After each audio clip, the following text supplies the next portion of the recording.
রান্না তো সব হয়ে গেছে, এবার একটু গিয়ে বিশ্রাম নাও বৌমা। হ্যাঁ মা।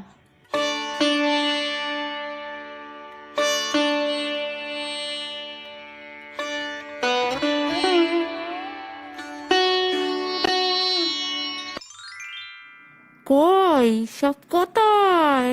ও টুকুনের মা, এই তো দিদি, এসো এসো। এই তোমাদের বাড়ি এলাম, এরপরে বৃষ্টিদের বাড়ি যাবো। তা তুমি আমাদের বাড়ি কখন যাবে গো?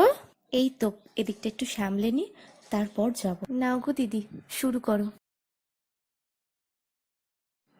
তা হ্যাঁ গো, টুকাইকে দেখছি না তো, সে কই? ওর কথা আর বলো না, ছাদে ঘুড়ি ওড়াচ্ছে। ইয়ে, বোকাটা বোকাটা ইয়ে।